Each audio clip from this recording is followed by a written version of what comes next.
You're listening to TJ's One of Us for the Always Next Year Podcast Studio Network. You can find the team on our Twitter at ANY Podcast. You can also find us on our website, www.alwaysnextyearpodcast.com. And now, to bring us in, the Jackdaws. A fighting man I used to be, revered and feared through Killarney. Now I'm back to hitching with the wind. But if Mickey Flynn should ever find me, I'll throw me caution all behind me and square off on that son of a bitch again. He cracked open a river too, he beat me Sunday through and through, and such over my unconscious frame. I won me healthy sheriff fights, well lucky son, still happy life since Mickey Flynn beat me dumb and lame.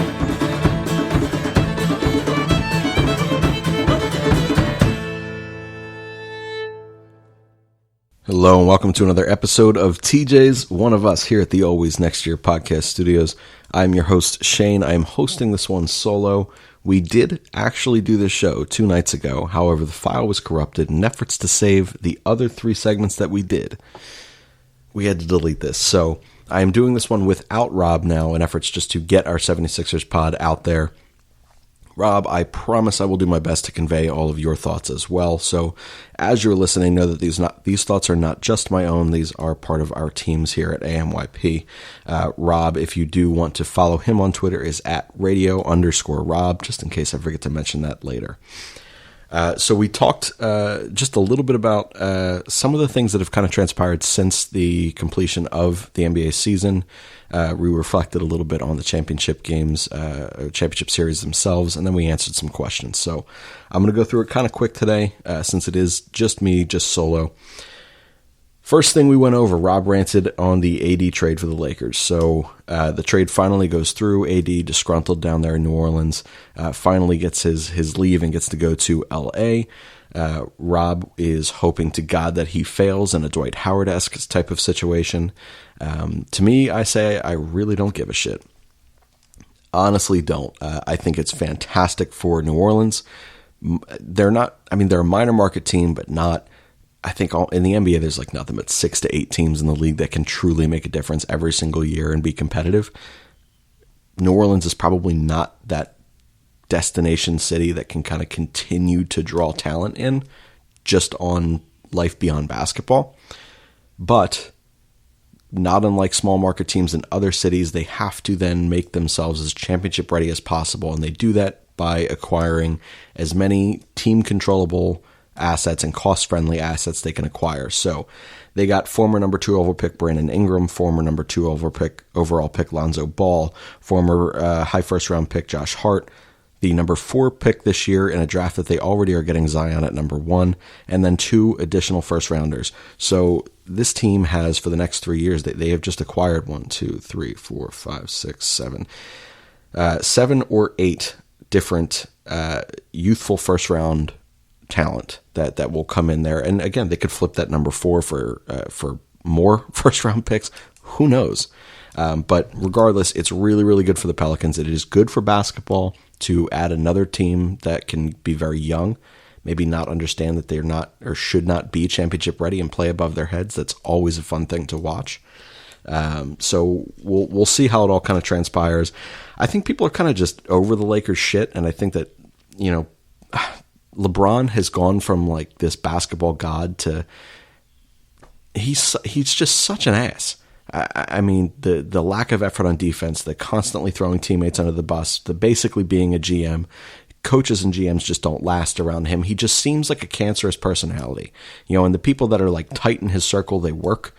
You saw that with Dwayne Wade and things like that. But then those guys that aren't, like, holy shit, like you can never feel good around LeBron. And I've never been a LeBron fan, but I'd be lying to you if I said that last offseason I wasn't praying to God he was a 76er and that we beat out LA. Holy shit, am I happy that he is in LA and far the fuck away from this team. So fucking happy. Because there is no damn way Brett Brown would still be here if LeBron James is in Philadelphia. And that pisses me off because I think Brett Brown's a really good fucking coach.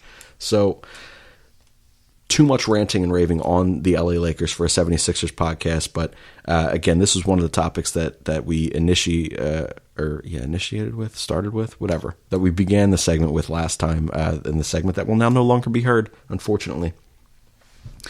We went into some Jimmy Butler rumors. So Brooklyn has been kind of a dark horse thing. Obviously, the Lakers and Clippers out there are always going to be something to talk about. Harden is kind of recruiting him to Houston right now, and the way that they're going to have to shop some salaries there and ship some people out to make room to acquire him. Houston, I would consider a threat, honestly. I think more so than any other team that can kind of put an offer out there on the table for him. I would say Houston's probably the Sixers' biggest contender at being able to keep Jimmy Butler. So that's a story we're going to continue to follow here at AMYP, and as things kind of transpire, we'll continue to put it in these talks and on the Twitter and things like that. Miami has interest in them. I'd have no fucking idea how they're going to afford him or why he would want to go there if he wants to win, but fucking whatever. It is always interesting to see these little tiny dark horse candidates that have no business being in these conversations and somehow are, and then every once in a while they pull away with that guy, or those players or whatever, and you're confused by it, but you're entertained nevertheless. So Miami, another team, keep an eye on. I don't see them as a real threat, but who knows? And then obviously the 76ers, who can offer them the most money and the most unique of circumstances for the duration of this max contract that he will undoubtedly get. We can look. It's been well documented the Tom Thibodeau minutes on him, his larger and heavier frame. He plays such a physical brand of basketball. His body is breaking down. For the next 2 to 3 years, we may still have Jimmy Butler, the Jimmy Butler that we saw this year. We may have slightly better, we may have slightly worse, but it'll be right around that Jimmy Butler. But in year 4 or 5 of this max, we can allow him to. We can make it easier for him to kind of fade out of the necessity of we need you in order to win right now. We can give him more nights off. We can lessen his minutes. We can kind of save him for specifically the playoffs, and we can allow him to, again, continue to play championship level basketball on a team that is ready to compete year in and year out for the NBA title. Not a lot of these other teams will have the ability to do that, and we're playing in the East, and let's not pretend like the East is some ridiculous powerhouse. Kawhi is probably going to go to the fucking Clippers. We don't know what the hell's happening in Brooklyn right now, whether it be Kyrie. And Kyrie, if he doesn't bring KD, is now being told, you're not coming to Brooklyn. So holy shit, where's he going? Maybe he goes to LA. Who the hell knows? The East right now, let's not pretend like we really need to fear Milwaukee. Let's not pretend like we really need to fear Oladipo in Indiana. Like, this is, are you going to fear Fultz and the Orlando Magic? Like, come on now. Keeping Jimmy Butler here allows him a fairly clear path to at least the Eastern Conference Finals most years during the 5-year max that he would undoubtedly sign. So that was another topic we went over. 76ers hire a new assistant coach, Cameron Hodges, from the Spurs. So I love any Spurs connection, and I think everyone should. Pop is a fantastic coach. That is such a perfectly run organization. Their exec group is phenomenal over there. And, Hodges is going to come over, and he is kind of a shot specialist. And his main thing is this entire offseason, he is going to work with Ben Simmons and his shot. So I've been getting on different topics and different things. And actually the first question that I'll answer later, I'll go into this more. But you should not be pissed off at the one thing about Ben Simmons' game that isn't perfect to you. And the encouraging thing is that he is not going to get any worse or any less willing than what he has been in terms of a jump shot over the next, for the rest of at least this contract and beyond. Lay off the guy. And now that Cameron Hodges is here, we have someone that's going to be able to sit here and consistently work with him that is not his fucking brother. Someone who will come in here and give him a different type of mindset, a different ear. So that I'm looking forward to, and we should see an elevated Ben Simmons, and we should see a more confident and assertive Ben Simmons heading into the season next season. So that's pretty impressive, or important, not impressive. Maybe impressive. We have no fucking idea yet. Then we reflected on the NBA championship a little bit. 76ers Twitter is crazy. They have been incredibly adamant, stating that the 76ers would have won had we gotten 5 more minutes of the overtime, had that shot not fallen in Toronto. And the way that they had, I don't know that I've ever seen more bounces on a rim work in favor for one team in my entire existence. And that extended throughout the entire 76ers series. And then again, again against Milwaukee and again against Golden State. It was absurd. But that being said, I do think that the 76ers I think that they would have beaten Milwaukee. I don't know that they would have beaten Golden State. I would like to think so. We did play them fairly well throughout the regular season. And we played them well throughout the regular season, even without Joe one of those games. But I just think that there are entirely too many things this postseason that were kind of working against the 76ers that I feel like it was stacking up to just not be the year. Toby was kind of cold, and he didn't have much time to kind of gel with this five. The whole five as a whole didn't really have time to learn each other, with Joe being out as often as he was, Jimmy getting rest and different things like that. So that was different. Obviously Joel Embiid, his health, whether it be the stomach thing or the knee, he wasn't right. Ennis was out at one point, and then Mike Scott was out at one point, and those are our only two fucking playable bench players. And while on that, we had no fucking playable bench players. We had no fucking backup center. Marjanovic couldn't play against fucking anybody. There were just entirely too many things that would have had to have gone perfect for the 76ers to win a championship this year. I just think it's unrealistic to sit there and say that, just because we played the team that eventually won the championship, the best of any of the teams that played them in the playoffs, means that we would have beaten everyone they beat. I just think that that's unfair. The other thing we talked about was obviously KD and Klay Thompson going down. It's tough. You look at the Warriors dynasty, you look at what they were able to do, over the period of time that we've now been able to consider them a dynasty, and just so impressive. Obviously you sit there and you say, well, shit, anytime KD decides to come there, and decides to come to an already proven winner, like, it's unfair for the NBA. And in a sense, sure. As I mentioned at the forefront of this particular episode of the podcast, the NBA is essentially 6 teams. The rest of the league genuinely doesn't fucking matter. And it's kind of not the best of products in that way. And parity just kind of doesn't exist. But still, when you see a championship caliber dynasty like the Golden State Warriors, it is tough to see. Even Steph Curry was breaking down a little bit. Draymond doesn't really look like himself. And then obviously KD with the Achilles, and then Game 6 in a game that Klay was handling basically single-handedly. He goes out there and tears his ACL, and it's really, really tough. So that's going to be something also interesting to follow. It's interesting to see.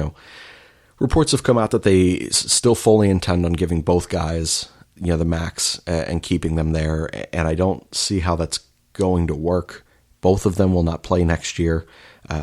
Certainly KD. More than likely, Klay will not play at any point next season. Maybe the last month of the year, maybe. But you're going to see a team that has, like I said, $70 million not playable. For the entire next year. So that dynasty is collapsing, and you hate to see it as a result of injuries. You would like to see it for literally any other reason. So I do feel for the Warriors after that, but is what it is. We talked a little bit about it. The New East, Brooklyn possibly going with Kyrie if he can convince KD to go there as well. If not, it sounds like they will stick with Russell. Kawhi, we don't know if he will stay in Toronto. I would not shock me in the least if he still goes to LA. Rob, one of the things he was talking about is the fact that there have been interviews now that release when reporters have asked Kawhi growing up who he was a fan of, and he said he was a fan of Allen Iverson, even though the rest of his family was a fan of the Lakers, being from California.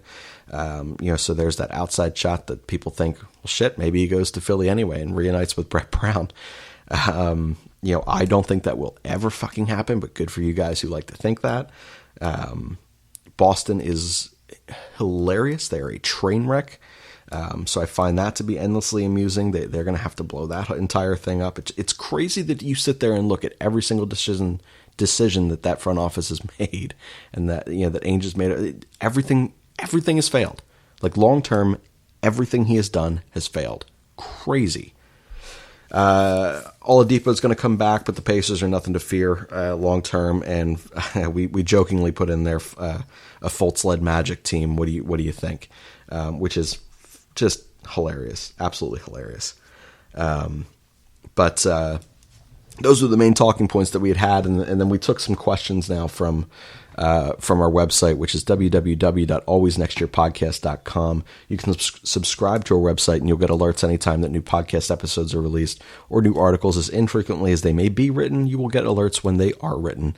And then you are also able to send in emails. You can, like I said, we have links on the website that are primarily used for this reason, for any mailbags, whether it be for our Sixers segment, Phillies, Flyers, or Eagles segments, anything that you got. We have a wrestling segment now. Why? I have no fucking idea, but it's there, and shockingly doing well. So good for Al and Connor there. But any questions you guys have, certainly reach through us through the website. You can also get us on our Twitter. I'll give you all the handles and shit at the end. But these questions are questions that have come pretty much since the end of the 76ers season. The first one, and I mentioned it already, was sell me Ben Simmons and why I should be a fan. And it's basically people in Philadelphia are choosing to focus and define Ben Simmons on the one thing he can't do versus the multitude of things that he has a very high success rate with. Very good on the defensive side. We saw it, increase even more during the postseason. That to me is a win all the time in a league that doesn't flash defense in the way that the game used to. When you find guys like that, they are freaking invaluable. Look at Kawhi Leonard and his two-way play. He is the best player on the court every time he steps on the court, and it is not purely from his offensive side. It is everything else that he brings on the defensive side as well. That's important, and Ben Simmons brings an elevated defensive game, and you should respect the hell out of that if you're a 76ers fan, because I don't know who else you're getting in there that can play all five positions on the defensive side. Anyway, I think that, look, he averaged 16.4 points a night over his first 2 years, and he did that without having a jump shot, without being willing to shoot. And you're angry? I've mentioned this before on this show, on other podcasts, on guest spots and other podcasts, from 4 to 12 feet, that jump shot range. He doubled the amount of jump shots he took from year 1 to year 2, and he increased the make percentage on that by 8%. Now, that isn't the most eye-popping of numbers. He basically didn't shoot his entire rookie year. Like, everything was just in the paint, and that, fine. Like, that was who he was. But the point is, he trended up. He took more shots. He didn't make a single three and has yet to make a three in his career, but he finally took shots on purpose from the three-point line. That's an improvement in willingness. Some of them even looked fairly smooth. That's an improvement. And then the 8% make pointage, and I can't remember the percentage now off the top of my head, but his free throw percentage went up as well. And we saw that even going back to his rookie year in the playoffs, where he finally began to make free throws.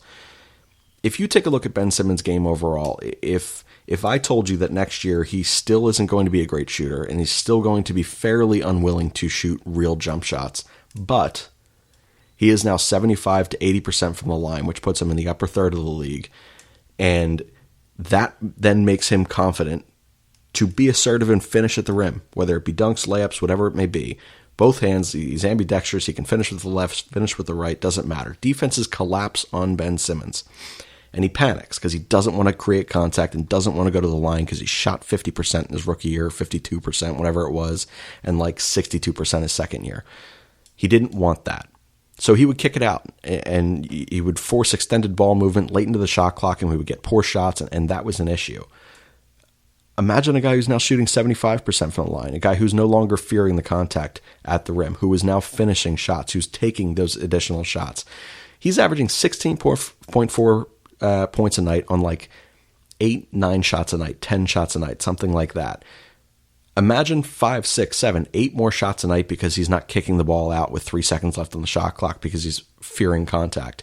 Imagine some of those shots turn into free throw attempts, which is the exact way that you start seeing guys like Harden or Joel Embiid move from 20, 22 points a night to 28, 30 points a night, 35 points a night if you're Harden, who shoots 5,000 shots a night. Those things matter. So are you still going to be pissed off next year if Ben Simmons finds a way to make free throws, still doesn't shoot jump shots, but is now averaging 22, 24, 25 points a night? Get the hell out of here. Ben Simmons is the least of anyone's worries on this team, so calm the hell down. Another one we had was, let's see, some things that we didn't talk about yet. I'm going to skip some of these. Obviously needing shooters, like we always say. If Toby doesn't come back and we don't max him, who fills that role? Toby's an interesting situation with all the assets that we gave up to get him. It makes it almost a necessity to give him a max because we literally used the remaining bit of our assets to acquire someone for 35 games. And that's a tough pill to swallow. He's not worth the max, but we've put ourselves in a position where we have to offer it to him. And Brand's been fairly transparent. Like, he's going to offer both he and Butler the max, and it's going to be up to the players to decide whether or not Philadelphia is the spot for them. But in the event that Toby doesn't come here and chooses to go play elsewhere, or the event that Brand does not, in fact, offer him a max and somebody else does outbid us, or offer him a different situation that may be better for him and his family and whatever. Green has been, his name has been thrown around. I would not like that. I would stick with JJ at this point, for like 3 years. And I think that the 76ers have finally learned the way to manage their players. I think that you can blame the entirety of last season's, I don't want to say lack of success, because they were successful, but they should have gone further than they did, was because they did not manage their personnel appropriately with today's NBA. They didn't find rest for Joel Embiid in the first half. JJ, he was used so much during the regular season.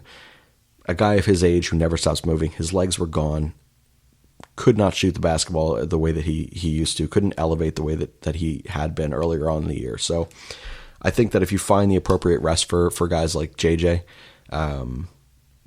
he is the shooter that we continue to need. And, then you attack that need with the draft and other, other vet minimum contracts and different things like that. So I think they'll get creative. I wouldn't expect anything overly splashy. I hated this question when it came in, and I actually legitimately thought it was from another one of our hosts here, LJ, because it's phrased exactly the way that he would say it. But if you had to give up watching one of the core four sports teams for the next 10 years, who would you give up watching? It better be the bum-ass Sixers. So you're an ass, whoever asked this question. And I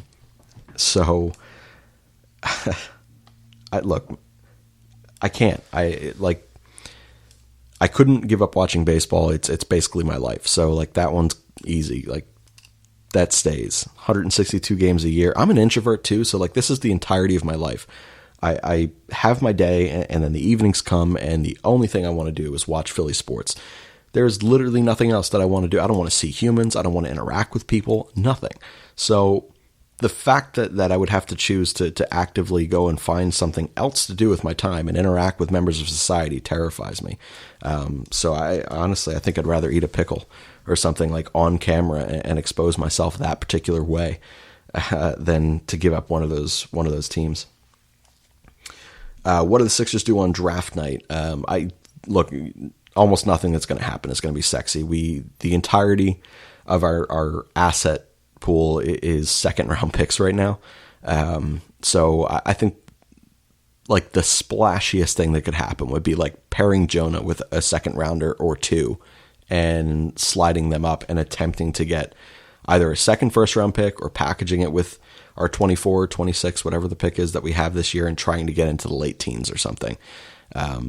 So I don't know. We'll see what happens, but I wouldn't expect anything crazy. I think it'll be a fairly dull draft night for the 76ers. Let's see. We'll go with two more here. There's a couple that are stupid as hell. So,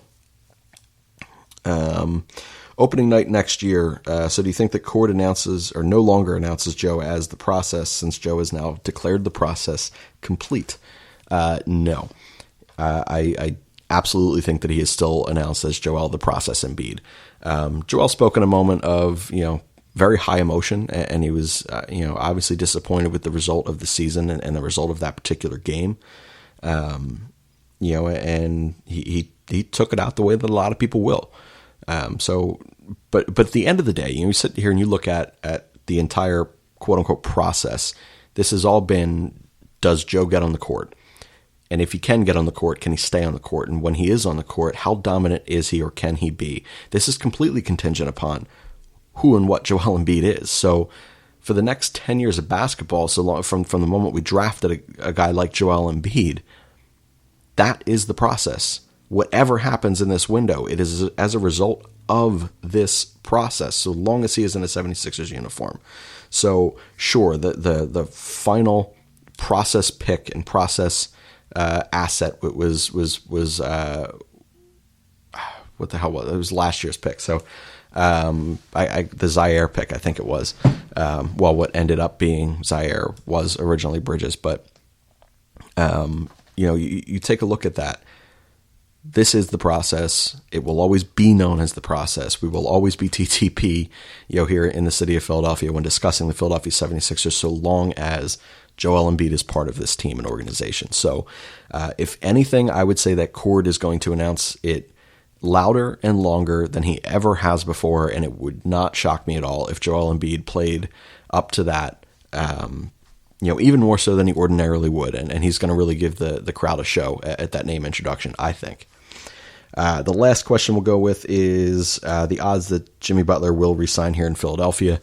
I do think that Houston has an interesting conversation to be had with Jimmy, and I think they could offer him something that's attractive. But I do at the end of the day, I would hope that the fact that the Sixers can offer more money and a unique opportunity here, as we discussed earlier in this pod, I would hope that those things kind of outweigh any intrigue that any of these other competing cities for Jimmy Butler would bring out. And one of the things, man, that frustrates me, and it's something to consider, is the fact that with Clay and KD, not being healthy going into next season, and if Golden State truly does take both of those guys, you have a lot of teams that were banking on the opportunity to give them a sales pitch now that no longer have that, and it makes Jimmy Butler that much more of an attractive piece, an attractive get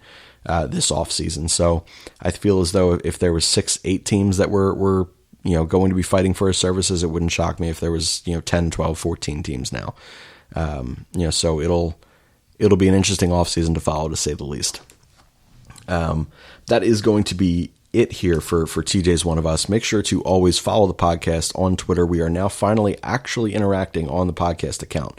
That has been something that has been requested from a lot of our listeners, a lot of our followers. People don't like following each one of our individual personal accounts and the podcast. I don't know why. Apparently that's confusing.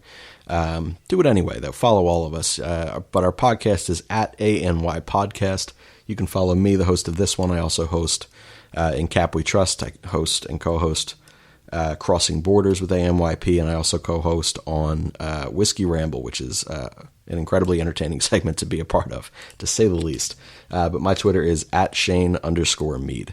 And then mentioned earlier the website, www.alwaysnextyearpodcast.com. Occasional written article up there, a link to the podcast, a short description page on each one of the segments that we do currently offer. And those will all eventually be personalized. Like one day, since I pay for the website and all, I should probably utilize it to its full capacity. One day I will. And then a quick word from our sponsor, because I can't actually remember if I've done this yet. It is Just Food, 215-794-FOOD. That is 215-794-FOOD. Treat yourself. Take it home. Just Food has a catering service. They also do have an in-store shop, which is in Buckingham Green Shopping Center in Bucks County, PA, just above Peddler's Village, if you know where that is located. Fantastic food. If you were in the Bucks County area and you just want to stop for lunch, definitely stop at their store. Just recently I was there and I had gotten this like Southern styled chicken breast. I don't even know what the hell it was. It was this spicy, just fantastic goodness. Mac and cheese. I don't remember what the hell else I got that day. Jesus. Anyway, ask for Asian Rob. Let him know that Shane from AMYP sent you, or any of the members from AMYP sent you, and he'll hook you up there. They have delicious food, and they also cater events. So they've done barbecues for me. They've done surprise parties. They've done weddings, different things like that. They are great over there at Just Food. So again, it is Just Food, 215-794-FOOD. Treat yourself. Take it home. Ask for Rob. Tell him Shane from AMYP sent you. We will see you guys in a week or two for the next TJ's One of Us episode here at the Always Next Year podcast studios. Through Killarney, now I'm back to hitching with the wind. But if Mickey Flynn should ever find me, I'll throw me caution all behind me and square off on that son of a bitch again. He cracked open a river too, he beat me Sunday through and through, and such over my unconscious frame. I won me healthy sheriff fights, well lucky son still had me life since Mickey Flynn beat me dumb and lame.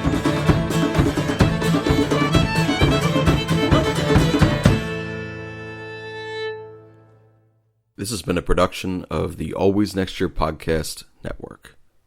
You can subscribe to our podcast on Apple Podcasts, Stitcher Radio, Spotify, Spreaker, and SoundCloud. Please also remember to rate and review this podcast to validate our members' life choices. We appreciate it. This is AMYP, signing off.